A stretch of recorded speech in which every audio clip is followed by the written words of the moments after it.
Les pommes de pin ont servi tout au long de l'histoire de représentation symbolique de l'illumination humaine au travers du troisième œil et de la glande pinéale. Le pin conifère est l'un des genres végétaux les plus anciens au monde, existant depuis près de 3 fois plus longtemps que toutes les espèces de plantes à fleurs. La pomme de pin est l'ancêtre évolutif de la fleur, et ses écailles s'enroulent en spirale dans une séquence parfaite de Fibonacci dans les deux sens. La glande pinéale, située dans le centre géométrique du cerveau, est intimement liée à la perception de la lumière par notre corps. La glande pinéale module nos schémas veille-sommeil et nos rythmes circadiens. Elle est isolée de la barrière hémato-encéphalique et reçoit plus de sang que n'importe quel autre organe, à l'exception des reins. Beaucoup la considèrent comme notre troisième œil biologique, le siège de l'âme, l'épicentre de l'illumination. La pomme de pin a été son symbole sacré tout au long de l'histoire dans les cultures du monde entier. Si ces premières secondes vous parlent, nous vous invitons à regarder cette vidéo dans son intégralité. Vous pouvez également vous abonner et laisser un j'aime sous cette vidéo pour soutenir notre travail. Le bâton égyptien d'Osiris, datant d'environ 1224 avant JC, représente 2 serpents entrelacés qui s'élèvent pour se rejoindre sur une pomme de pin. Les parallèles symboliques entre le bâton et la Kundalini indienne, une énergie spirituelle du corps décrite comme des serpents enroulés s'élevant de la base de la colonne vertébrale jusqu'au troisième œil ou à la glande pinéale au moment de l'illumination, ont été notés par les chercheurs et philosophes modernes. La Kundalini éveillée représente l'illumination fusionnelle des chakras et est considérée comme le seul moyen d'atteindre la sagesse divine, qui apporte la joie pure, la connaissance et l'amour. Les représentations de divinités hindoues sont entrelacées de serpents et de pommes de pin, au sens propre comme au sens figuré. Les dieux hindous sont parfois gravés, sculptés ou dessinés en tenant une pomme de pin dans leurs mains tendues. Shiva, le dieu le plus important de l'hindouisme, est souvent représenté avec une tête ou des cheveux enroulés en forme de pomme de pin entrelacées avec un serpent. Les pommes de pin ont toujours été utilisées comme symbole de la vie éternelle, de la conscience spirituelle et de l'illumination. D'anciennes sculptures de palais assyriens datant de 716 à 713 avant JC représentent des personnages ressemblant à des dieux à 4 ailes tenant des pommes de pin dans l'air, ou, dans certains cas, utilisant une pomme de pin pour polliniser leur représentation de l'arbre de vie, un hommage à la fois au symbolisme de l'immortalité de la pomme de pin et à son rôle d'icône de l'illumination. Diverses cultures honorent la pomme de pin comme symbole d'ascension spirituelle et d'immortalité, comme le montre une statue du dieu mexicain Chicomecoatl ou 7 serpents, tenant une pomme de pin dans une main et un arbre à feuilles persistantes dans l'autre. Les Grecs et les Romains ont également utilisé la pomme de pin dans leur système de croyances religieuses élaborées et dans leur mythologie. Dionysos, connu plus tard par les Romains sous le nom de Bacchus, était souvent représenté portant un thyrse, un bâton de fenouil tressé avec du lierre et des feuilles, et surmonté d'une pomme de pin. Le thyrse était un instrument sacré utilisé dans les rituels religieux et les destins. Plus tard, les Romains érigèrent la pigna, une sculpture en bronze de 3 étages en forme de pomme de pin massive. Selon une légende médiévale populaire, la statue servait de couvercle à une ouverture ronde au centre de la voûte du Panthéon. Il a été confirmé que la pigna était une grande fontaine à débordement située à côté du temple d'Isis dans la Rome antique. Aujourd'hui, la statue massive se trouve à l'extérieur du Vatican catholique, dans la cour des pommes de pin. Les pommes de pin sont intimement liées aux traditions religieuses catholiques, notamment au sommet du bâton sacré porté par le pape lui-même. Les armoiries du Saint-Siège, que l'on retrouve notamment sur le drapeau du Vatican, représentent 3 couronnes empilées comme une pomme de pin. Nombreux sont ceux qui pensent que le nom Saint-Siège fait directement référence au troisième œil. Les pommes de pin apparaissent également comme des sources de lumière dans l'Église, telles que les chandeliers et les lampes, symbolisant l'illumination spirituelle du troisième œil. Ces facteurs conduisent les théoriciens de la conspiration et les philosophes à accuser l'Église catholique d'utiliser le christianisme et le catholicisme comme un voile pour aveugler le public et l'empêcher d'accéder à la véritable illumination spirituelle, l'éveil de la pinéale. Dans la Genèse, Jacob lutte avec Dieu toute la nuit et reçoit l'ordre de changer son nom en Israël. La Bible dit ensuite « Car j'ai vu Dieu face à face et ma vie est conservée. » Puis le soleil se leva sur lui en passant au-dessus du pin. Genèse 32, 30-31. Un autre passage fascinant compare la description du troisième œil par Matthieu avec des textes issus des traditions spirituelles yogiques et hindoues. Ce verset est également remarquable parce que la glande pinéale est la seule partie du cerveau qui n'a pas d'hémisphère gauche et d'hémisphère droit. L'œil est la lampe du corps. Si tes yeux sont bons, tout ton corps sera éclairé. Matthieu 6, 22. La description de Mathieu semble pertinente au regard des expériences récentes sur la glande pinéale chez les amphibiens. Chez les grenouilles dont la glande pinéale est plus proéminente, la supplémentation en pinéal provoque un éclaircissement physique de la pigmentation de l'ensemble de la peau. Certaines glandes pinéales de reptiles possèdent encore des bâtonnets et des cônes comme nos rétines et peuvent percevoir directement la lumière. Les théoriciens du complot considèrent les pommes de pin dans l'architecture et le symbolisme franc-maçon comme un autre exemple d'oppression spirituelle organisée. Outre les théories critiques relatives au christianisme et à l'Église catholique, ils estiment que les francs-maçons comprennent parfaitement la signification spirituelle du troisième œil et lui rendent régulièrement un hommage iconique tout en continuant à apaiser les masses par un dogme et une doctrine religieuse et culturelle. Les pommes de pin sont souvent encadrées dans des octogones maçonniques sur les marchandises des loges maçonniques. De grandes sculptures franc-maçonnes sur le côté de l'immeuble Whitehall, dans le quartier financier de New York, représentent deux serpents géants entrelacés qui montent en spirale jusqu'à une pomme de pin surplombant Battery Place, qui présente une ressemblance frappante avec le bâton d'Osiris. Selon le psychopharmacologue Rick Strassman, la glande pinéale du troisième œil est la source du psychédélique diméthyltryptamine, ou DMT, dans notre corps. Strassman émet l'hypothèse que de grandes quantités de DMT sont libérées dans notre corps lors de l'éveil de la conscience spirituelle, comme la naissance, la mort et les expériences de mort imminente. Le DMT synthétique ou les plantes contenant du DMT sont souvent utilisées comme psychédéliques récréatifs ou dans des cérémonies chamaniques, comme la cérémonie sud-américaine de l'ayahuasca. Les utilisateurs de DMT ou d'ayahuasca font souvent état d'expériences ethnogéniques intenses d'éveil spirituel, de contact avec des entités spirituelles et de dilatation ou de compression du temps. Des milliers d'utilisateurs d'ayahuasca ont rapporté que le serpent est l'archétype le plus courant dans leur vision psychédélique spirituelle terrestre. Les cercles de culture ont également montré des similitudes avec les pommes de pin. Bien que les cercles de culture puissent représenter un large éventail d'objets et d'idées, les deux montrés ici ont des parallèles remarquables avec le troisième œil. Les humains ont toujours été curieux de la réalité de l'univers. L'existence de l'univers est double, manifeste et non manifeste. Les êtres humains peuvent comprendre l'existence de l'univers à tous les niveaux, du plus petit au plus grand, en utilisant leur sens, leur cerveau, leur esprit et leur conscience. Ils ne peuvent voir la réalité manifeste qu'avec leurs deux yeux physiques. Ils ont besoin de la vision intérieure de la conscience, le troisième œil, pour voir la réalité non manifeste. L'expérience spirituelle d'un état de conscience supérieure est connue dans diverses traditions spirituelles comme l'ouverture du troisième œil. Dans l'Égypte ancienne, le troisième œil était représenté par Horus ou Razaï.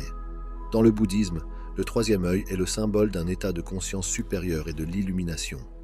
Dans l'hindouisme, il est appelé l'enseignant. Les anciennes Upanishads comparaient les êtres humains à des villes dotées de 10 portes. Le monde sensoriel est accessible par 9 portes, 2 yeux, 2 narines, 2 oreilles, 2 voies excrétrices et une bouche. Le troisième œil est la 10e porte, et on dit qu'il mène à une conscience supérieure et à la conscience intérieure.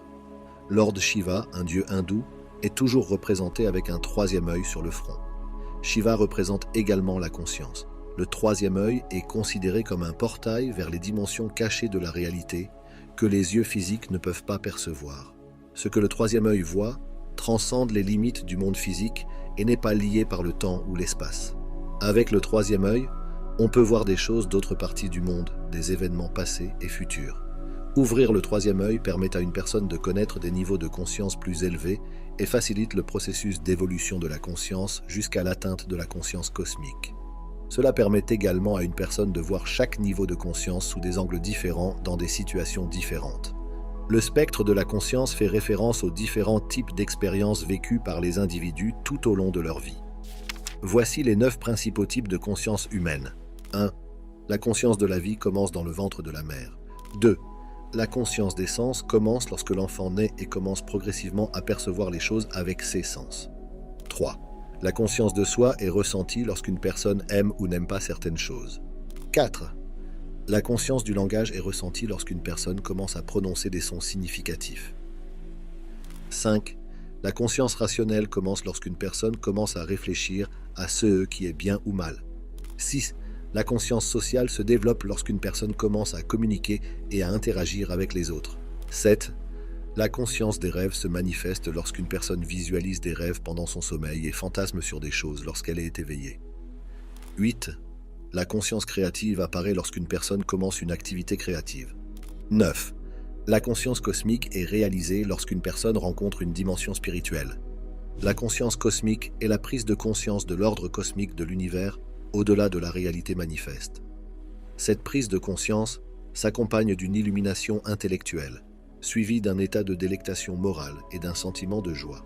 Après avoir atteint cette conscience, une personne réalise l'immortalité et a l'impression que la vie est éternelle. Richard Maurice Bucke, un médecin canadien, a exploré rationnellement le concept de conscience cosmique dans son livre Cosmic Consciousness, publié en 1901. Tout au long de l'histoire, des personnes ont atteint la conscience cosmique et l'état d'éveil, qui a été diversement décrit comme l'illumination, l'accomplissement, le salut, le nirvana, la splendeur brahmanique, et ainsi de suite. Les personnes qui ont atteint ce niveau n'ont plus rien à désirer dans la vie, et le troisième œil est également ouvert. La glande pinéale est une glande ou un organe de la taille d'une clé, en forme de cône, situé dans le cerveau. Son existence est connue depuis l'Antiquité. Elle est située entre les deux hémisphères du cerveau.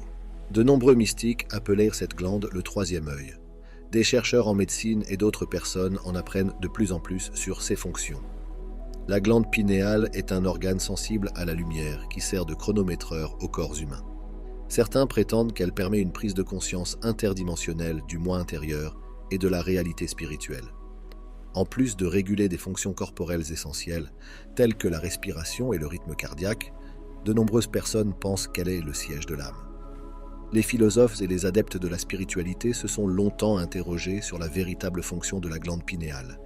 Les Grecs de l'Antiquité pensaient que la glande pinéale était notre lien avec les domaines universels de la pensée ou le monde des idées de Platon.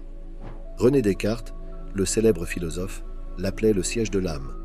Pour comprendre les fonctions de la glande pinéale, il faut connaître les 3 substances chimiques suivantes: la sérotonine, la mélatonine et le DMT. La sérotonine est principalement active pendant la journée. Elle est associée au bonheur et à l'épanouissement. La mélatonine est produite en réponse à l'obscurité et favorise le sommeil. Des gélules de mélatonine sont disponibles dans de nombreux magasins de produits naturels pour aider les insomniaques. La mélatonine est produite à l'état de trace par la glande pinéale. Selon plusieurs experts médicaux, la glande pinéale sécrète également de la diméthyltryptamine ou DMT qui induirait des rêves, des expériences de mort imminente et des visions. La glande pinéale est située au centre du cerveau, à la confluence des ventricules centraux qui transportent le liquide céphalo-rachidien à travers le cerveau et le système nerveux. La mélatonine y est sécrétée et pénètre immédiatement dans le cerveau à travers la barrière hémato-encéphalique. Les rêves sont l'exemple le plus courant de visualisation de réalité sans les 2 yeux physiques. En effet, les cellules de la glande pinéale et de la rétine de l'œil sont similaires. Les photons peuvent être détectés et transmis au cerveau par les cellules de la glande pinéale, un processus connu sous le nom de phototransduction. La phototransduction visuelle est le processus par lequel la lumière est convertie en signaux électriques dans les bâtonnets, les cônes et les cellules ganglionnaires sensibles à la lumière de la rétine. Il est fascinant de constater que la nature est allée jusqu'à créer la glande pinéale, ou troisième œil, avec les mêmes tissus et les mêmes mécanismes de détection de la lumière que la rétine. Cela doit avoir une certaine signification. Les essais Baconian Associates ont mentionné des faits intéressants dans une étude publiée en 2002 dans la revue Bioélectromagnétique. Ils ont disséqué 20 glandes pinéales humaines différentes et ont découvert 100 à 300 microcristaux par millimètre cube flottant à l'intérieur, principalement constitués de calcite, un minéral commun. Chacun de ces cristaux avait une longueur de 2 à 20 micromètres et une forme hexagonale. Ces cristaux sont similaires à ceux que l'on trouve dans la rétine de l'œil, mais les recherches sur la glande pinéale ont permis de comprendre comment le troisième œil pouvait réellement voir les photons de lumière. Le chakra Ajna est associé à l'ouverture du troisième œil dans les traditions spirituelles liées à l'éveil de la Kundalini à travers les chakras. On pense que ce chakra est associé à l'intuition et à une conscience psychique accrue, et c'est par ce chakra que la Kundalini s'élève à des niveaux de conscience plus élevés. Ajna, qui se traduit par commandement, est considéré comme l'œil intuitif. Le chakra Ajna est représenté par un cercle à 2 pétales et un triangle. Le triangle représente la conscience, tandis que les 2 pétales représentent les nadis Ida et Pingala, ou les nerfs de la lune et du soleil. Les 2 pétales du chakra Ajna peuvent être interprétés comme des symboles de la science et de la spiritualité. Le cercle et le triangle représentent l'intégration de la science et de la spiritualité. Le chakra Ajna est lié à notre conscience et inspire une conscience d'éveil plus élevée. Le chakra Ajna est également connu sous le nom de sixième chakra, alors qu'il s'agit en réalité du septième chakra. Il convient de noter qu'il existe différentes opinions sur le nombre de chakras. Le nombre total de chakras est indiqué comme étant 6, 7, 8 ou 9. Selon la littérature védique, le nombre authentique est 9. Voici donc les 9 chakras. Muladhara est le premier chakra. Svadhisthana est le deuxième chakra. Manipuraka chakra est le troisième chakra. Anahata chakra est le quatrième chakra. Kanta est le cinquième chakra. Taluka est le sixième chakra. Ajna est le septième chakra. Brahmarandra est le huitième chakra. Yom est le neuvième chakra. Les chakras situés dans les zones de l'espace paladin sont rarement mentionnés, mais ils sont importants d'un point de vue linguistique et cosmique. La méditation, l'éveil de la Kundalini, la transmission de l'énergie Shaktipat, le pranayama, le contrôle de la respiration, la visualisation, la prière, la récitation de mantras et le chant dévotionnel sont tous considérés comme de bonnes techniques pour ouvrir le troisième œil. Des drogues sont parfois utilisées pour atteindre un état de conscience altéré, mais cela peut être nocif. Activer le troisième œil signifie s'élever dans une conscience supérieure jusqu'à atteindre la conscience cosmique. Le corps et le cerveau doivent vibrer à l'unisson pour activer le troisième œil et percevoir les dimensions supérieures de la conscience. La méditation permet d'atteindre cet objectif. Lorsque le corps et le cerveau vibrent à l'unisson, un champ magnétique est créé et il conduit à des dimensions de conscience supérieures. L'éveil de la Kundalini et de Shaktipat conduit à un niveau de conscience plus élevé, à la transmission d'énergie à un aspirant, et Shaktipat est accompli par le toucher, le regard, le son ou la pensée d'un maître yogi. Shaktipat ne peut être pratiqué que par des yogis avancés, connus en sanskrit sous le nom de prana, qui ont un contrôle total sur leur force vitale. Après Shaktipat, l'énergie psychique se déplace de la base de la moelle épinière jusqu'au mulage dans la moelle épinière. Le troisième œil s'ouvre en passant par le chakra Ajna. Le pranayam, ou contrôle de la respiration, est une autre méthode efficace pour ouvrir le troisième œil. Il existe plusieurs techniques pour contrôler la respiration. La technique simple de respiration Soham est largement utilisée et efficace. Dans cette méthode, l'inspiration est mentalement associée au son So et l'expiration au son Am. Parmi les autres techniques de pranayama figurera la respiration rythmique, la respiration diaphragmatique, la respiration par les narines, la respiration par les chakras du corps et la respiration circulaire. Parmi les autres techniques de pranayama figurent la respiration rythmique, la respiration diaphragmatique, la respiration par les narines, la respiration par les chakras du corps et la respiration circulaire. Toutes ces techniques régulent l'inspiration et l'expiration en fonction de la méthode utilisée.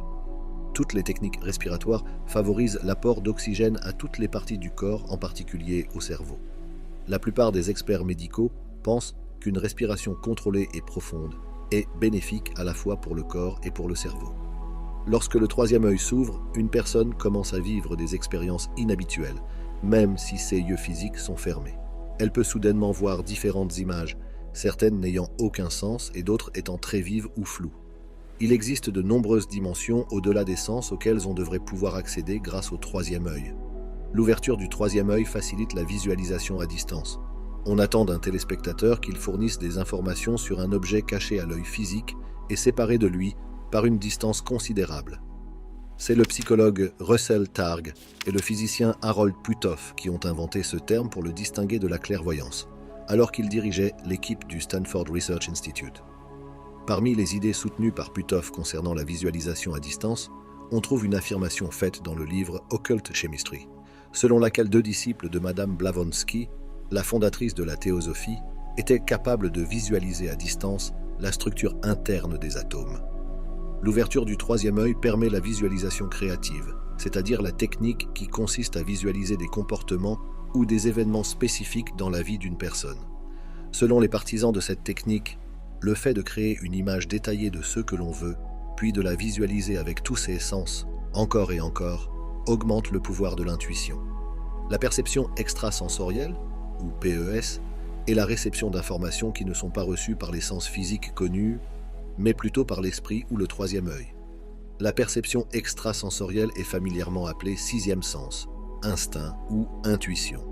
Elle implique l'acquisition d'informations par des moyens autres que les hypothèses limitatives de base de la science, telles que la capacité de l'organisme à recevoir des informations uniquement du passé au présent. L'ouverture de l'œil intérieur présente de nombreux avantages physiques. Une personne peut comprendre le fonctionnement des différents organes du corps et, si nécessaire, prendre des mesures correctives par le biais de médicaments ou de la méditation.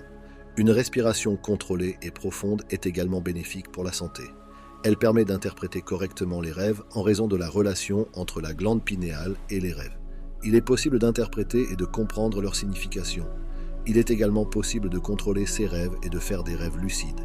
Il n'y a pas d'autre moyen d'explorer la conscience des rêves que le troisième œil. L'accès aux différents domaines de la conscience est dans le contrôle de l'esprit. Lorsque le troisième œil s'ouvre, l'esprit devient plus vif et la personne devient plus sensible à ce qui se passe dans la réalité. Elle devient plus présente dans les activités quotidiennes pour les rendre plus efficaces. Le troisième œil vous permet d'explorer de nombreux domaines inconnus de votre conscience et d'accéder à des idées créatives supérieures. L'accès au champ de la source et à la conscience cosmique permet d'avoir une meilleure perspective et d'acquérir plus de connaissances dans des domaines jusqu'alors inconnus. Le troisième œil favorise l'éveil spirituel. Il permet une compréhension complète d'une situation au-delà de la portée actuelle de l'esprit. Il implique également une révélation spirituelle ou une compréhension profonde du sens et du but de toute chose, y compris de notre vie. Nous devons comprendre que la source de la création et la réalisation de la conscience cosmique et tout ce qui se trouve dans l'univers sont interconnectés. C'est la fin de ce dossier. Les travaux de l'Institut de la réalité sont mis gratuitement à votre disposition, mais ils nous demandent beaucoup de travail. C'est pourquoi, si vous avez apprécié cette vidéo, vous pouvez vous abonner à notre chaîne YouTube et laisser un j'aime sous cette vidéo. Nous reviendrons bientôt avec un autre dossier. Quantiquement, l'équipe de l'Institut de la réalité.